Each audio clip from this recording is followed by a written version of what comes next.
Have you ever looked down at your shoes and found that your shoelaces are untied? Quick, look at your shoes now. If your shoes have laces, they might be tied wrong. All right, I'm going to show you the correct way to tie your shoes so that you will not slip over your shoelaces ever again.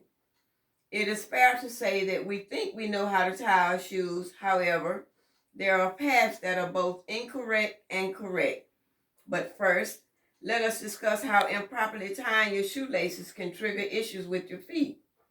Skipping an eyelid and using a crisscross lacing can make your running shoes tighter, according to physical therapist Chiswick, like this. But high arching your shoelaces can help alleviate tightness and add comfort to your shoes fit by opening up the middle of the lace pattern like this. Secondly, the dangers of untied shoelaces. Researchers recently studied the cases of 3,000 kids brought into the emergency room of Children's Hospital in Philadelphia. According to a report in the Working Mothers magazine, more than 1,000 cases were related to loss of footing. A whooping 67% of these falls were attributed to untied shoelaces. Watson states, shoelaces tied the conventional way using the bunny ears technique taught to kids failed every time they were tested at the maximum weight. Tie your shoes with strong knot and they are much less likely to come undone. And as Moore points out, your shoes will also look better because a bow on them will lie straight across your foot instead of turning itself sideways. Thirdly, here's a quick video of Moore explaining the correct way. Nailed. It was tying my shoes, but not so. Let me demonstrate. This is the way that most of us were taught to tie our shoes. Now, as it turns out, thank you. Wait, there's more. As it turns out, there's a strong form and a weak form of this knot. Now, we were taught to tie the weak form, and here's how to tell. If you pull the strands at the base of the knot, you can see that the bow will orient itself down the long axis of the shoe. That's the weak form of the knot. But not to worry.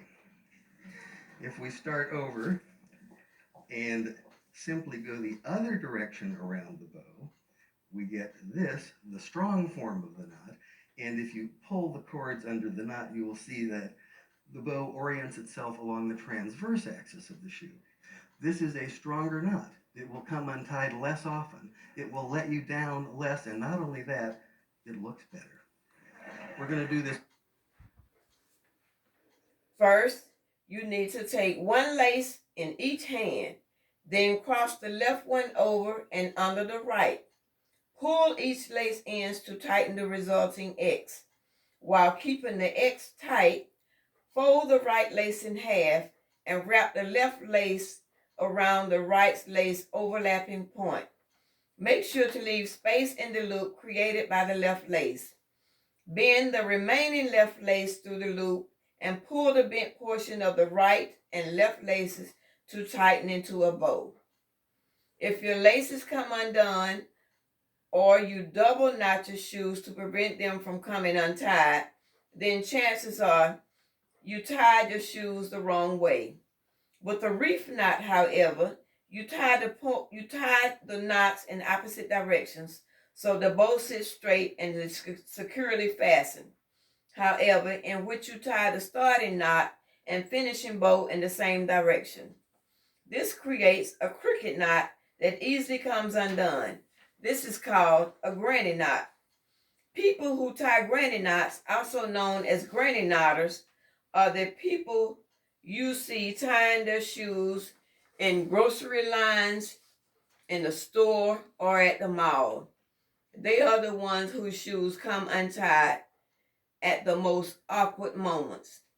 Like a softball player running to third base, heading for home, or the person running to the bus stop to catch the bus. Granny knotters tie double knots to prevent their shoes from coming untied.